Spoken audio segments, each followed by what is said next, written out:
Muy buenas tardes, profesora. El día de hoy tengo el gusto de presentarle el tema Arabidosis thaliana, junto con mis compañeros Karen Melissa Novoa Pedrosa, María Camila Jiménez Rangel, Roger Aldair Pará Montañez, Didier Calixto Córdoba Ortiz y quien les habla, Luis Alejandro Moreno.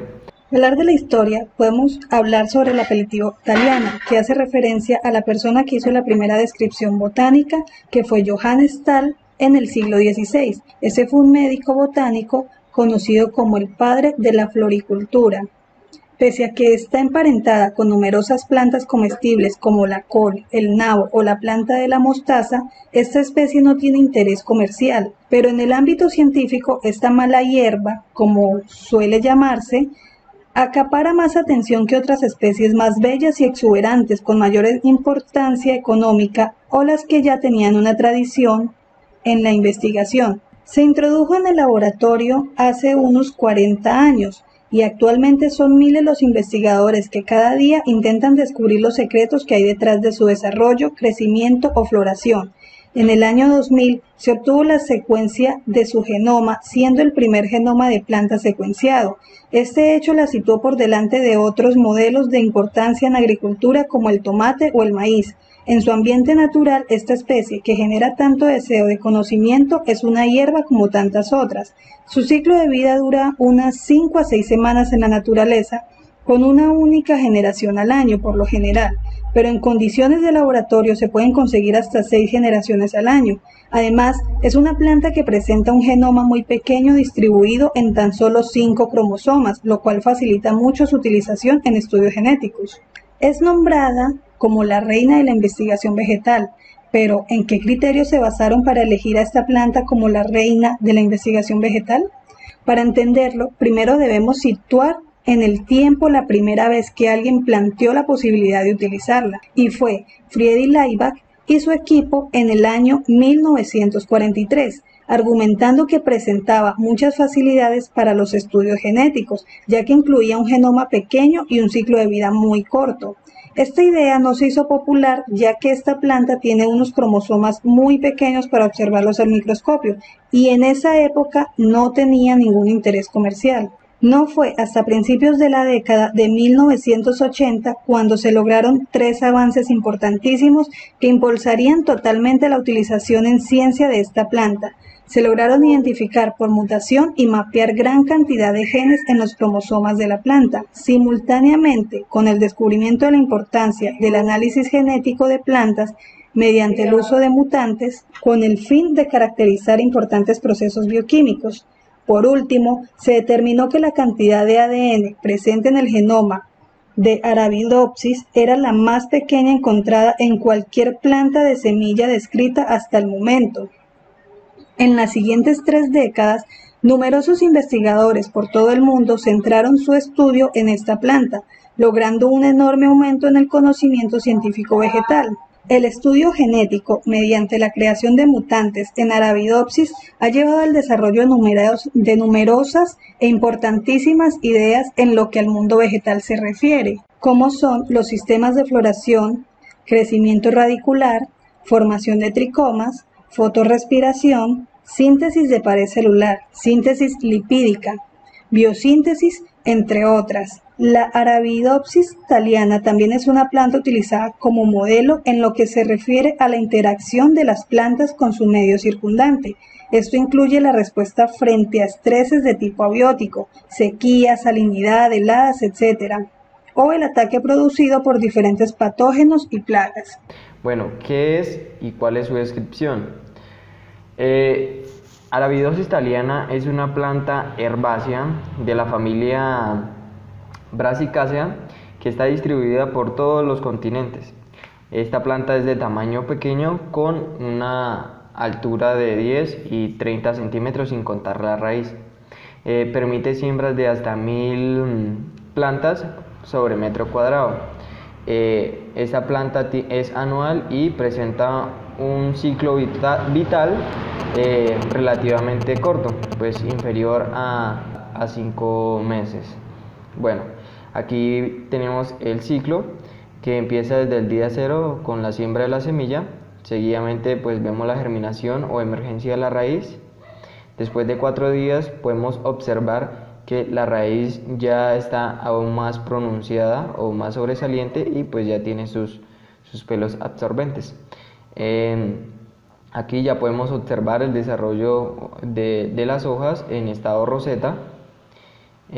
Aquí podemos evidenciar pues el crecimiento de la planta, seguidamente del desarrollo del aparato floral y por último pues la producción y desarrollo de las semillas.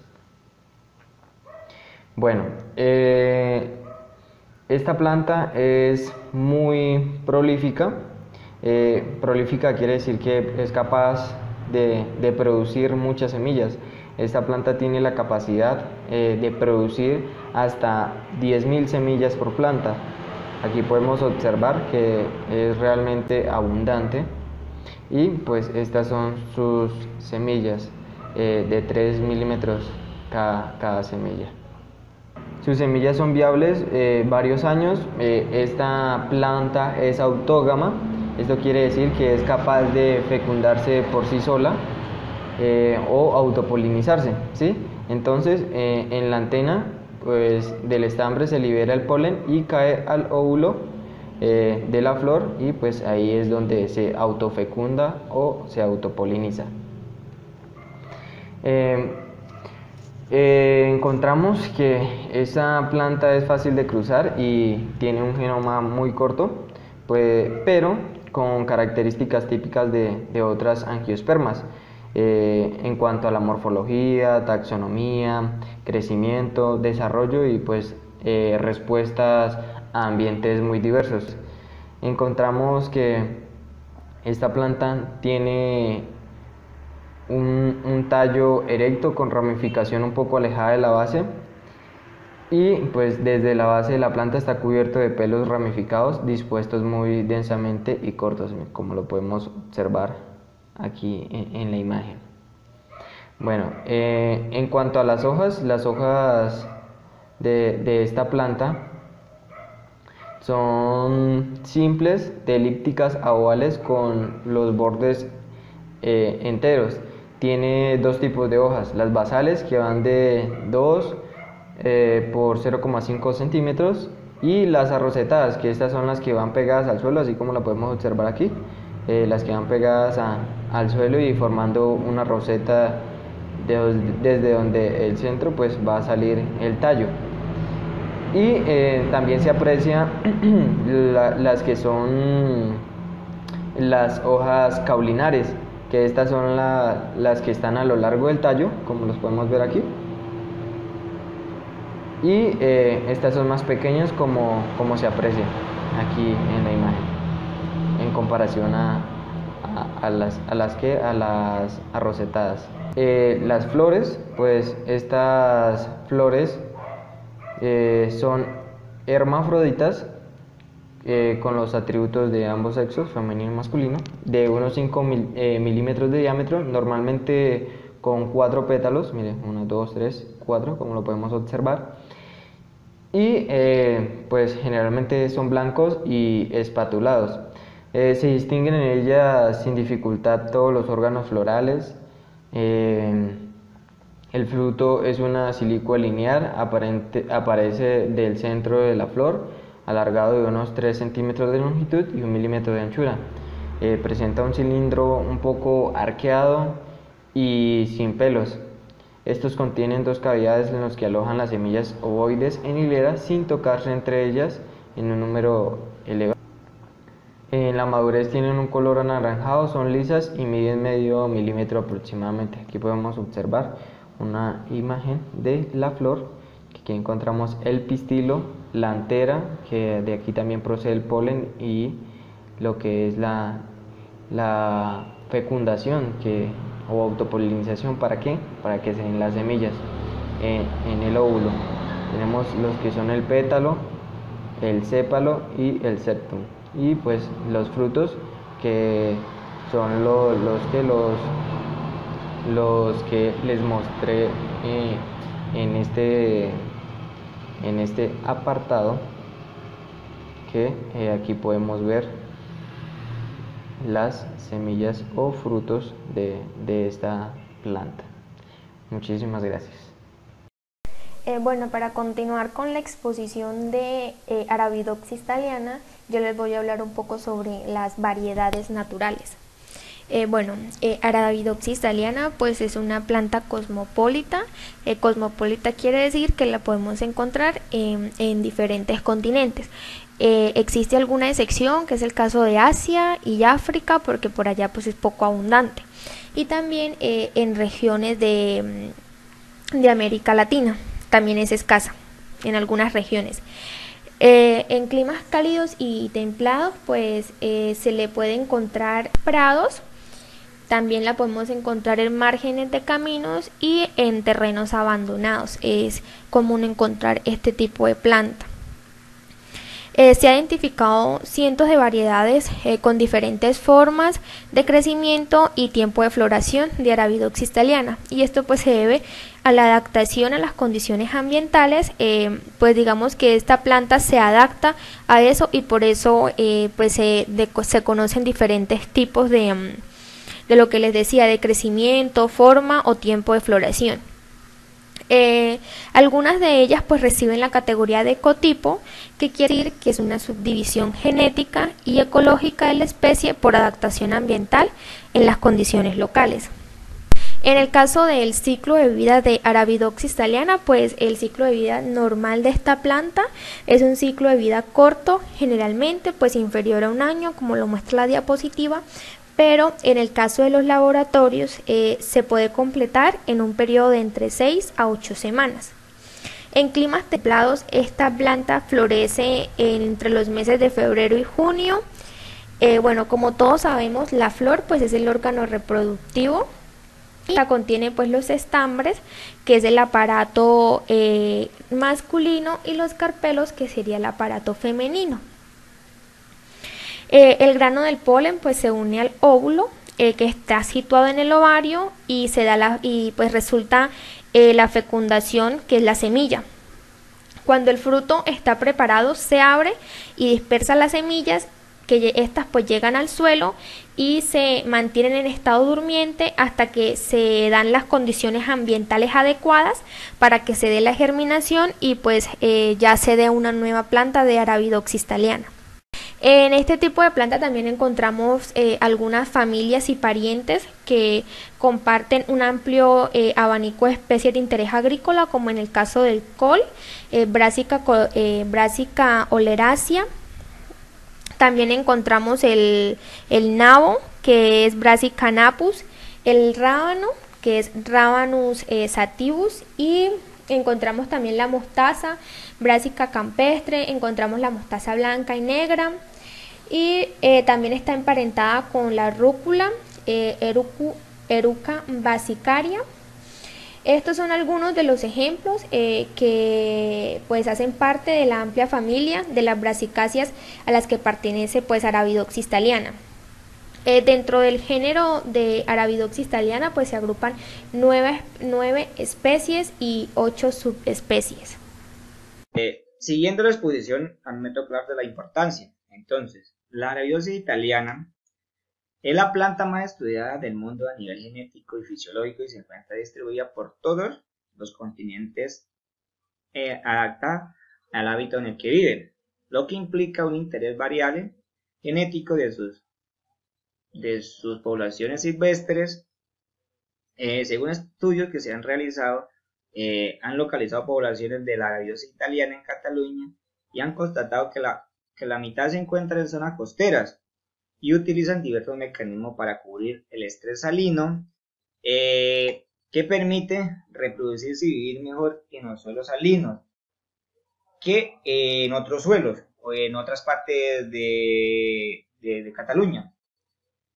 Por otra parte, se localiza de los suelos, es una problemática que más afecta a los terrenos cultivables. No sé, lo que más afecta a los terrenos cultivables es la salinización. Entender el mecanismo que utilizan las plantas para tolerar la salinidad es clave para combatir el problema. Por eso es que se están haciendo estudios para saber cómo la Arabidopsis thaliana utiliza un mecanismo para combatir la salinidad en el suelo. Y como esta no es una planta halófila, demuestra que las plantas costeras son capaces de producirse y vivir mejor en plantas procedentes de otras zonas, ¿sí? Entonces, esto es lo que busca el estudio que han buscado con esta planta, saber el mecanismo que ella utiliza para resistir el nivel de salinidad que se encuentra en el suelo. Seguidamente, entonces dice que para confirmar las plantas en poblaciones costeras, se puede decir que los resultados que muestran que las plantas costeras utilizan más de un mecanismo para combatir el estrés salino, pero la característica común de todas ellas es que hay una mayor acumulación de sodio en las hojas. Este sodio se almacena dentro de las vacuolas para lograr un mejor ajuste osmótico. Y ya por último, diversos análisis genéticos demuestran que a pesar del alto porcentaje de alelos compartidos entre las poblaciones costeras del interior, hay polimorfismo, alteraciones genéticas causadas en las plantas costeras, y que hay que estudiar teniendo en cuenta estas alteraciones, ya que podría ser responsable de la mayor tolerancia del estrés salino. Entonces, puede ser que estas alteraciones genéticas pueda que sean las responsables del estrés salino. Y aportar información clave para mejorar el cultivo en suelo salino. Dice que todas las propiedades le han convertido una planta modelo para estudios moleculares y fenológicos. Muchos procesos biológicos, sin embargo, son una gran complejidad. Entonces, esta planta la han utilizado para diversos estudios, para comprender y saber cómo funciona el estrés salino o cómo lo maneja esta planta. Y aprovechar la variable genética que se produce en las poblaciones naturales de las plantas gracias a la actividad donde ellas viven en este medio. Pueden ser de gran ayuda para entender y procesar relaciones con las tolerancias al estrés ambientales. Entonces, resumidamente, lo que han buscado con este estudio es saber y comprender cómo estas plantas de Arabiosa italiana se adaptan a estos suelos salinos. Bueno, entonces las necesidades que necesitan estas plantas para poder subsistir, dice que la especie Arabiosa italiana se desarrolla mejor en suelos con pHs ácidos y neutros o alcalinos. En su parte subterránea cerca con un vigor en soportes con texturas arenosas francos y de arcillosa. ¿Qué quiere decir que esto? Que estas plantas tienen una mayor etapa fenológica, una mayor etapa de crecimiento en suelos con texturas de arenosa, franco y arcillar.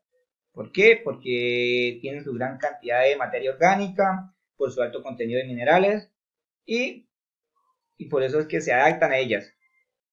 Esto se puede mantener generalmente en las plantas en suelos secos y húmedos. Teniendo en cuenta la información anterior, tenemos que adecuar riesgos a punto intermedio. O sea, esta planta no necesita ni tanta agua, pues que los suelos tampoco estén tan secos. ¿Sí? Entonces, la humedad desde el suelo puede ser estable, ¿sí? Puede que sí, que esté en un tope mínimo, de que no esté muy seco, ni que esté muy de agua para que no pueda sufrir estrés hídrico las plantas.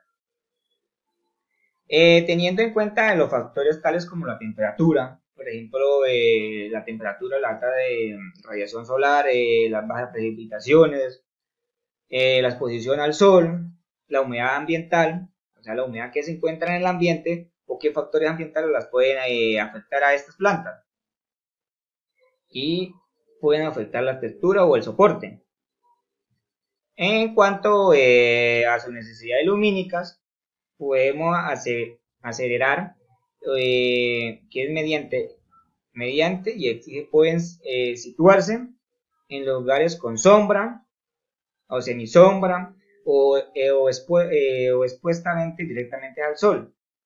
Entonces, en resumidamente, lo que quiere decir que las necesidades que estas plantas necesitan para adaptarse son suelos arenosos, buena textura, los francos, buena alta cantidad de materia orgánica, que o sea, no es necesario que tengan un porcentaje de agua, sino que ya necesitan la agua adecuada. Y que no importa en qué condiciones pueden encontrarse, en altas temperaturas, en semisombra o no sombra. Continuando con la exposición, ahora hablaremos acerca de las plagas y las enfermedades que pueden afectar a esta planta. Cabe señalar que esta variedad está considerada como muy resistente a plagas. Del mismo modo, en cuanto a enfermedades se refiere, es muy resistente, ¿sí? Entonces, como una planta buena para resistir plagas y enfermedades, ¿sí? Ahora hablaremos un poquitico acerca de la importancia planta patógena, ¿sí? Para iniciar, debemos señalar que es importante entender cómo las plantas han alcanzado la resistencia para así proteger la producción de alimentos del mundo. Es así como la industria de la agricultura y muchos de los modelos han sido desarrollados para mejorar la comprensión de las interacciones que puedan existir entre las plantas y bacterias, hongos, viral y nematodos patógenos. Esta planta Arabidopsis thaliana ha sido una poderosa herramienta para el estudio de la subdisciplina de la patología de plantas, es decir, la interacción que puede existir o que existe entre las plantas y causantes de enfermedades patógenas. En cuanto a los aspectos evolutivos de la resistencia planta patógeno, ¿sí? Hay que señalar que las plantas, como lo mencionaba anteriormente, se ven afectadas por múltiples patógenos, ¿sí? Durante toda su vida. En consecuencia o en respuesta a esto, en respuesta a la presencia de patógenos, ¿sí? Las plantas han evolucionado los receptores en la superficie celular. ¿Para qué? Para detectar y responder a los patógenos. Con este fin se hizo esta evolución, o la planta hizo la evolución como tal. Arabidopsis thaliana es también un organismo modelo utilizado para determinar los mecanismos de defensa específicos de resistencia de la planta patógena, ¿sí? Estas plantas tienen receptores muy especiales, ¿sí? Especiales en sus superficies celulares. ¿Qué permiten estos receptores? Permiten la detección de patógenos e inician mecanismos para inhibir el crecimiento del patógeno, ¿sí? Contienen dos receptores. El receptor FLS2, que es su sigla, receptor flagelina bacteriana, y el EF-2U, que es una bacteriana proteína, FE2, que utiliza las vías de traducción de señales para iniciar la ruta de respuesta a la enfermedad, ¿sí? Y la vía conduce al reconocimiento del patógeno como tal, que causa las infecciones en las células, ¿sí? Por decirlo así. No, es así, en las células infectadas, y que se somete a la muerte celular para detener la propagación del patógeno. Este es el funcionamiento de estos receptores, ¿sí? Las plantas con receptores FLS2 y EF2 han demostrado haber aumentado la actitud en la población. Esto ha llevado a a la creencia de la resistencia a planta patógeno. Es un mecanismo evolutivo que ha acumulado durante generaciones, ¿sí?, para responder a entornos dinámicos como el aumento de la depredación y las temperaturas extremas. También esta planta también se utiliza para el estudio de la resistencia a sistemas adquiridos, SAD, sus siglas. Esta vía se utiliza benzodiazol, ¿sí? Es un líquido inductor químico para inducir factores de transcripción mRNA de los genes SAD. Esta acumulación de factores de la transcripción conduce a la inhibición de los genes relacionados con patógenos. En cuanto ya en síntesis, por decirlo así, podemos decir que la elección de la Arabidopsis thaliana como la planta modelo en biología vegetal se basa o tiene unos principios o unas características principales, tales como su pequeño y fácil manejo, su corto tiempo de generación, su autopolinización y número de semillas producidas, 1000 semillas por planta, su pequeño genoma y su reducido de cromosomas, o sea, su número reducido de cromosomas, perdón. Y es así como llegamos al final de nuestra exposición de Arabidopsis thaliana. Muchísimas gracias, profesora, y que esté bien.